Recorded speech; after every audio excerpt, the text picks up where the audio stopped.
السلام علیکم، میں ہوں آپ کا معلم امیر تیمور۔ ڈیئر اسٹوڈنٹس، میں آپ کو خوش آمدید کہتا ہوں اسلامیات کی کلاس ہفتم میں۔ آج ہم باب صوم سیرت طیبہ صلی اللہ علیہ وسلم، جس کا عنوان ہے حضرت محمد رسول اللہ خاتم النبیین صلی اللہ علیہ وسلم کا انداز گفتگو۔ آج ہم اس سبق میں تفصیلاً پڑھیں گے کہ آپ خاتم النبیین صلی اللہ علیہ وسلم کی سیرت پاک میں انداز گفتگو کیسا تھا، آپ صلی اللہ علیہ وسلم کا لوگوں کے ساتھ برتاؤ کیسا تھا، کیسے بات چیت کیا کرتے تھے۔ اس سبق میں تفصیل سے ہم پڑھیں گے۔ سبق کو تفصیل سے پڑھنے کے لیے آپ سب اپنی اپنی کتاب کھولیے۔ سبق نمبر 3، حضرت محمد رسول اللہ خاتم النبیین صلی اللہ علیہ وسلم کا انداز گفتگو، حاصلات تعلم۔ اس سبق کو پڑھنے کے بعد طلبہ اس قابل ہو جائیں گے کہ وہ اسوہ حسنہ کی روشنی میں رسول اللہ خاتم النبیین صلی اللہ علیہ وسلم کے آداب گفتگو سے واقف ہو سکیں، سیرت طیبہ رسول اللہ خاتم النبیین صلی اللہ علیہ وسلم کے فصیح و بلیغ انداز گفتگو کی نمایاں مثالیں بیان کر سکیں، تعلیم و تربیت میں نبی کریم خاتم النبیین صلی اللہ علیہ وسلم کی سیرت طیبہ سے بشمول سامعین کی ذہنی سطح کا خیال رکھتے ہوئے ان سے گفتگو کرنے اور ان کی بات کو توجہ سے سننے کے بارے میں جان سکیں، نبی کریم خاتم النبیین صلی اللہ علیہ وسلم کے عمدہ انداز گفتگو کو روزمرہ زندگی میں اپنا سکیں، ان آداب پر عمل کر کے اپنی روزمرہ زندگی میں سلیقے، شائستگی اور نرم مزاجی سے گفتگو کر سکیں۔ انداز گفتگو انسانی شخصیت میں بڑا اہم گردانا جاتا ہے، اس لیے اللہ تعالیٰ نے رسول اللہ خاتم النبیین صلی اللہ علیہ وسلم کو ایسی فصاحت و بلاغت اور قوت گویائی عطا فرمائی تھی کہ روئے زمین پر کسی کو ایسی صفت سے نوازا نہیں گیا۔ قرآن مجید میں ارشاد ہے وَمَا يَنطِقُ عَنِ الْهَوَىٰ إِنْ هُوَ إِلَّا وَحْيٌ يُوحَىٰ، ترجمہ، اور وہ اپنی خواہش سے کلام نہیں کرتے، ان کا فرمان تو صرف وہی ہے جو ان کی طرف کی جاتی ہے۔ آپ خاتم النبیین صلی اللہ علیہ وسلم جوامع الکلم کی شان سے متصف تھے۔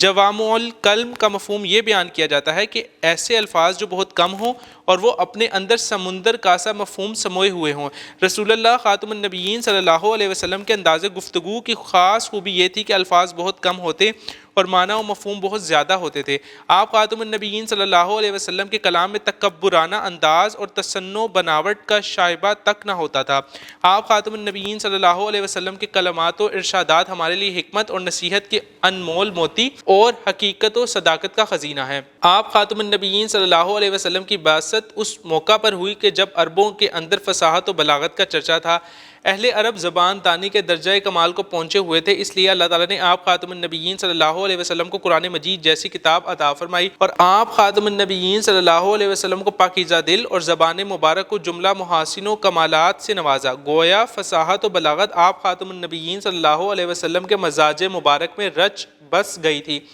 ایک بار حضرت ابوبکر صدیق رضی اللہ تعالی عنہ نے رسول اللہ خاتم النبیین صلی اللہ علیہ وسلم سے فرمایا،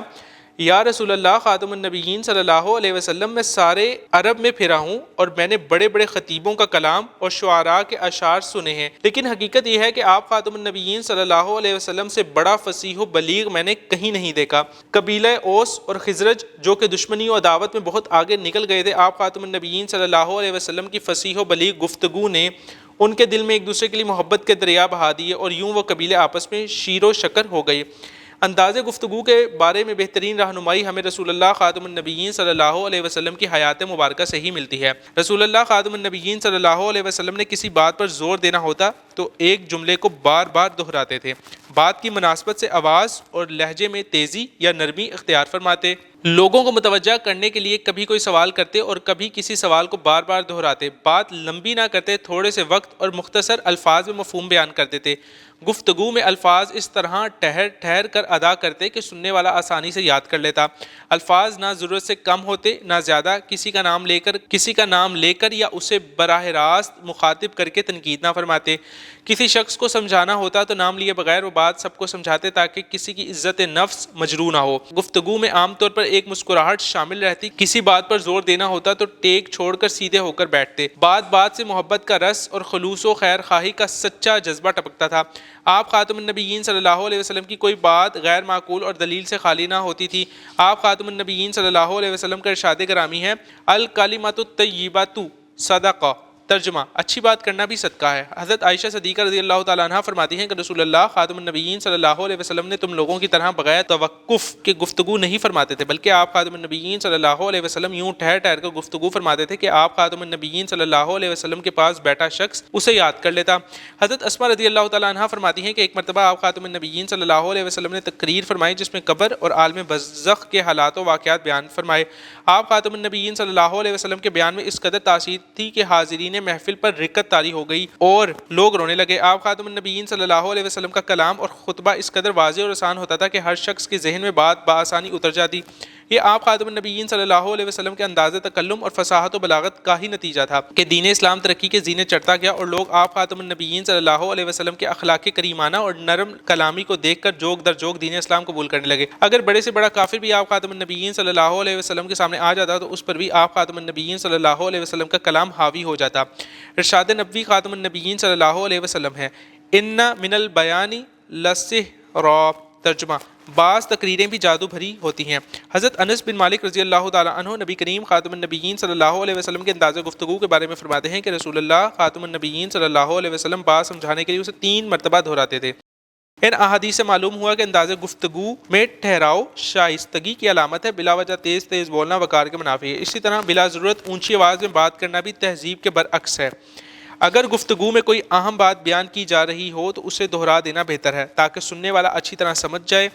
گفتگو کا مقصد اپنا مدعا دوسروں کے سامنے پیش کرنا ہے، لہٰذا گفتگو میں اس بات کو مد نظر رکھنا بہت ضروری ہے کہ انداز سامع کی فہم و استعداد سے مطابقت رکھتا ہو، یعنی ایسے الفاظ کا استعمال نہ کیا جائے جو سامع کے لیے اجنبی ہوں۔ گفتگو سوچ کا عکس اور عمل کی بنیاد بنتی ہے، اس لیے گفتگو کی مدد سے انسان کے باطن کو جانا جا سکتا ہے، لہٰذا ہم پر لازم ہے کہ اپنی گفتگو میں الفاظ کا چناؤ سوچ سمجھ کر کریں، اسی طرح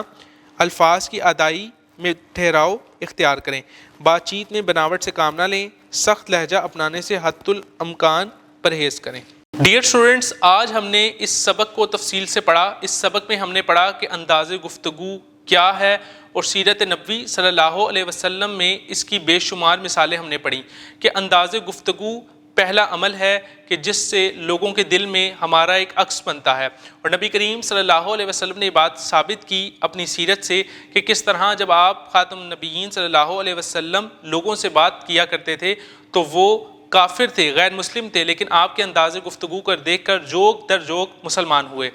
ملتے ہیں ایک نئی ویڈیو میں اس سبق کی مشق کے ساتھ، تب تک اپنا بہت سا خیال رکھیں۔ اللہ حافظ۔